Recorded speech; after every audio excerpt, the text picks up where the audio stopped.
Hey Chris, how's it going? Doing fine, Mike. How about you? Not too bad. Pretty excited though of the upcoming series of podcasts that we have. Tell me what we're covering then.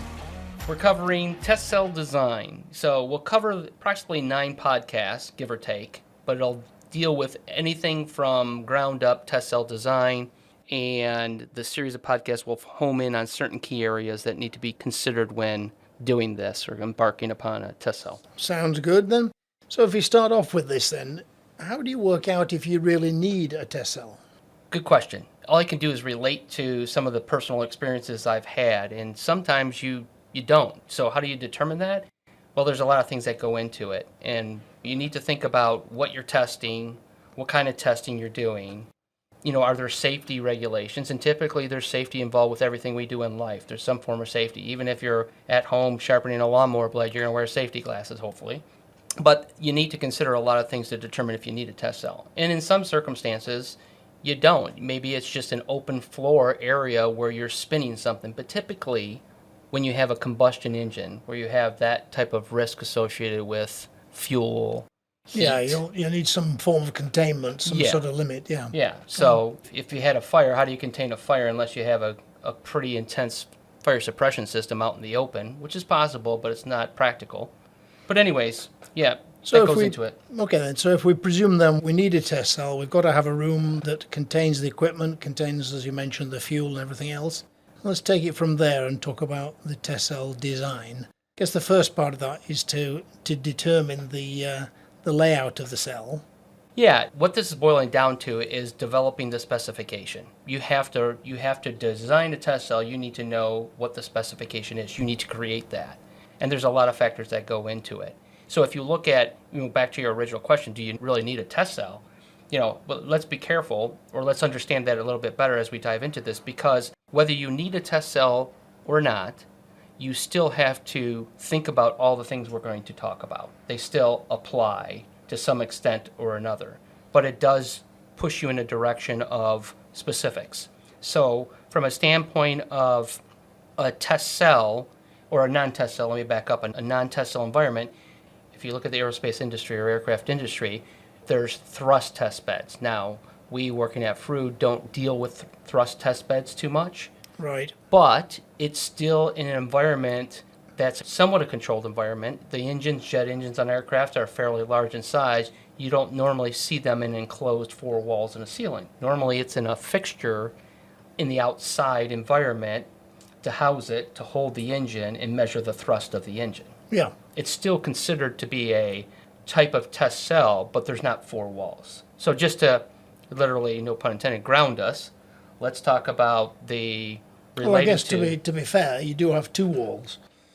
True. Either side of this, even if you're pushing the air through there. But yeah, because one of the things too is with that one you'd have to contend with noise in a big way, right, as well. So quite an extreme example, but if we're presuming we've determined we need a test cell, I guess one of the most fundamental questions with how we test is, are we going to look at a portable dyno or a fixed one? Yeah. So have you had experience with both? I've only worked with fixed dynos, and I understand the portable, but I've not used one myself.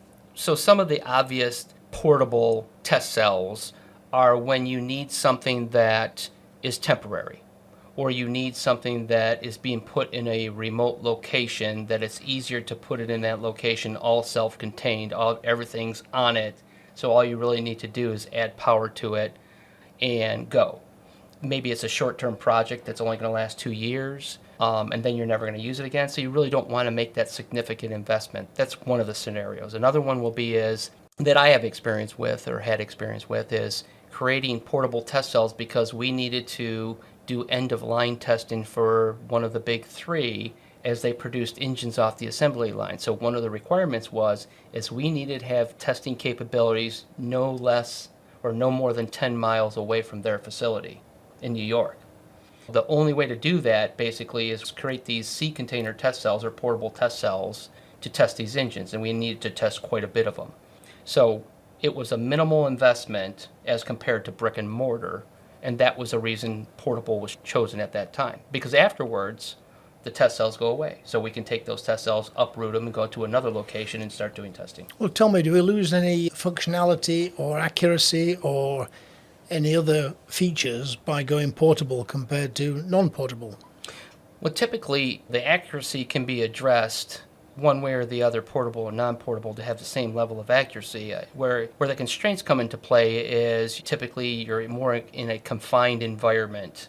So you don't have a lot of area around you, and that's one of the constraints that you have. Most of the time, in a portable test cell, you're not going to typically have a emissions compliant development test cell, because those are more designed to be permanent infrastructures and there's more equipment required, and typically it's not the easiest thing to do with a portability. Well, that's a good point, Mike. I think when we look at those type of development cells, we need more space than you're going to get in a container type cell. Need more room to stretch out, as it were. So I guess Right. that also starts affecting the type of engine you can test. Right. And one of the things is it talking about the comparisons, contrasting comparisons between the two, is portable is once you've made that investment, you're stuck with that size. If you design a brick and mortar test cell, you're probably designing it with the future in mind in regards to having more room around you. You've got a mezzanine above you, and you can put into more flexibility into the design versus a portable test cell. Because again, one of the constraints of a portable test cell may be you only have so much floor space to do this testing. And that's where the portability comes into play as well, because it's a smaller footprint typically. So, with so it trade-offs. starts limiting what you can add to the cell, what additional test features you can include, and becomes really a little bit constrained. So more for pass-off tests, for just really short testing rather than what we'd refer to as development testing. Very good point. Typically, you don't see portable test cells as durability test cells. Right. So if we look then, we come back to the question of the type of engine. We can put any engine in either cell, but obviously with the larger engines, that's going to push more towards a non-portable permanent test facility just because of the ancillaries that hang around it. Yeah, very good point. You have to look at the size, right? So with the size of an engine, there's several factors that come into play real quick. One is heat, right? So you're going to produce a heck of a lot more heat typically with a larger engine. And in a small environment, it could be troublesome.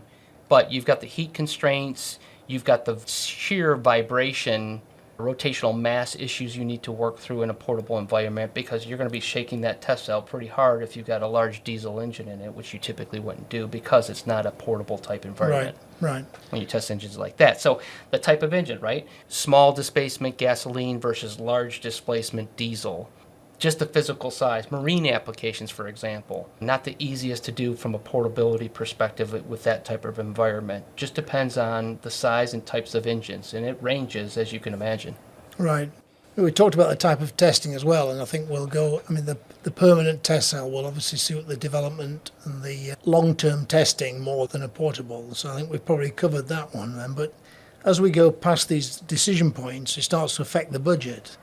As we look towards a permanent cell, I guess we're looking at typically a higher budget as we're looking to have the bricks and mortar and other aspects. Right, and one thing I just thought of while you were talking about it is you can't take away from the fact that when you talk about the portability in the portable test cell, your limitations are going to be cooling systems and fuel systems, right? So if you're running longer tests, you need more fuel.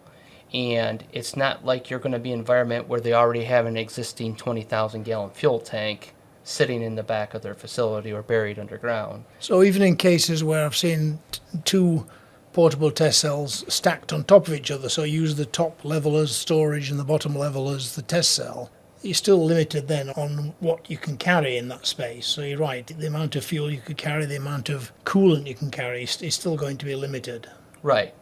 One thing I would like to mention is that while you were talking about that, one of the other attributes that popped in my head is the speed to test, right? So if you look at brick and mortar, typically that's a slower process. It takes longer to put together a brick and mortar test facility than it will be a portable test facility or portable test container. Yeah.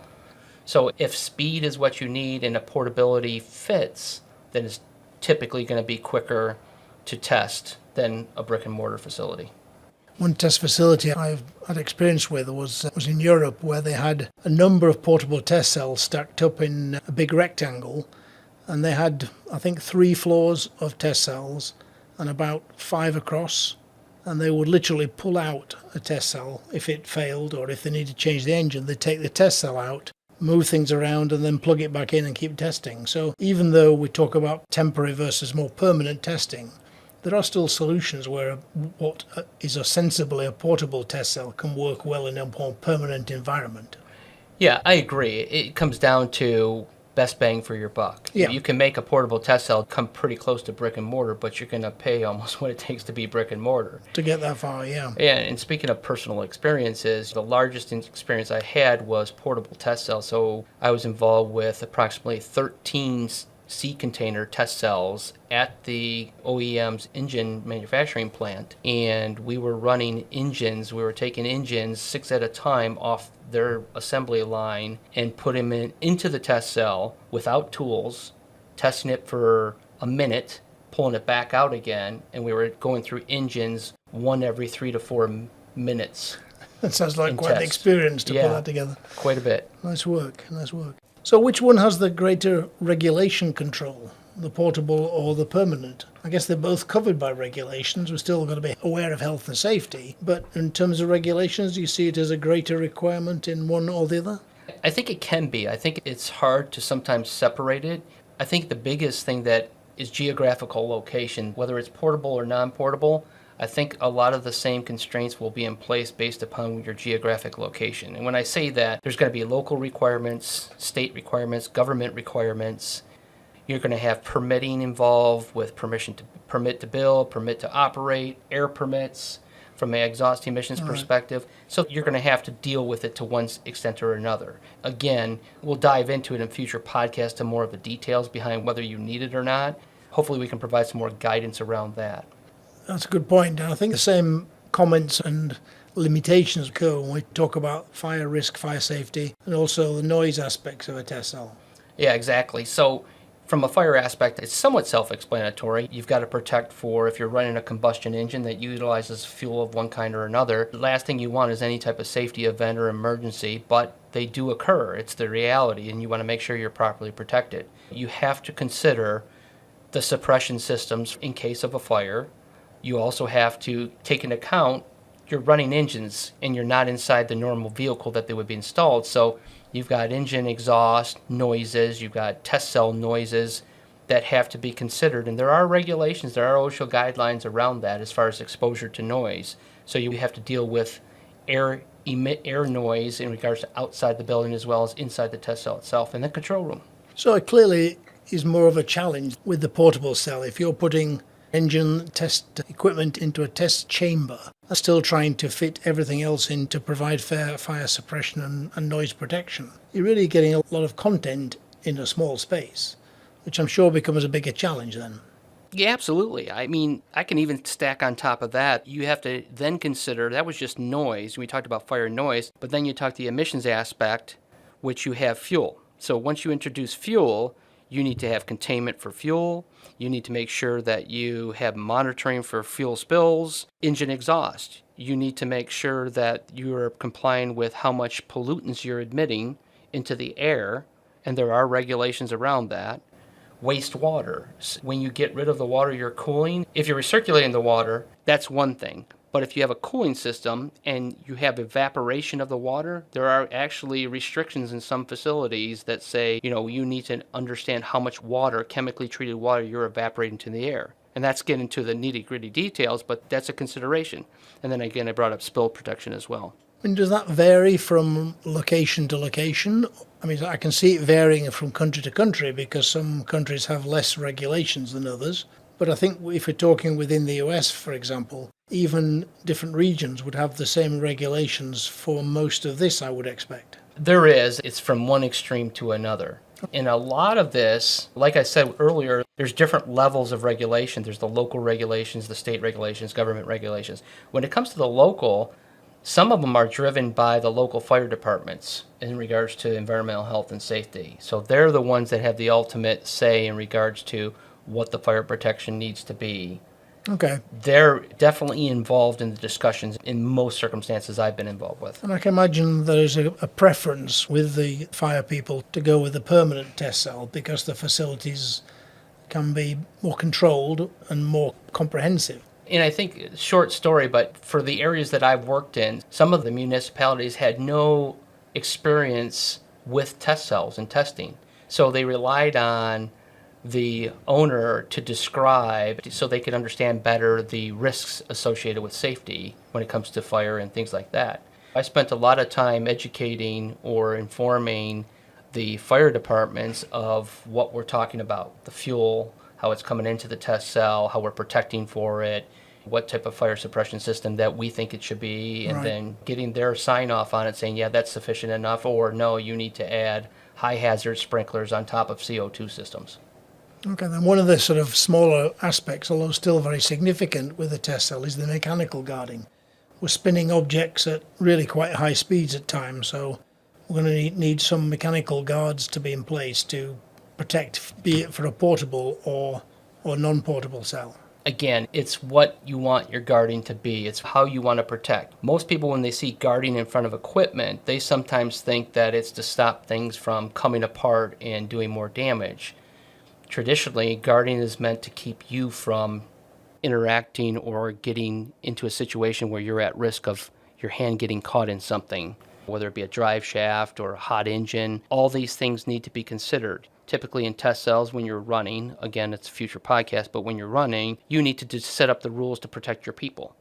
So that may be you don't go inside a test cell when it's running, or you only go inside a test cell when it's idle. Yeah, certainly don't want to put your hand on an exhaust pipe or a spinning drive shaft. Yep. No, thanks, Mike. That's a good introduction to some of the fundamentals of test cell design. Really good discussion, thanks. I think it'll be interesting, our next discussion, to start looking at the foundations around a test cell, what we need to include and incorporate when we start laying out this design. Looking forward to it, Chris. Great. Thanks a lot, Mike. You bet. Thank you. Thank you for listening to Dyno Insights, presented by Frood. If there are any engine testing topics you would like us to discuss, we'd love to hear from you. Please email us at podcast@frooddyno.com.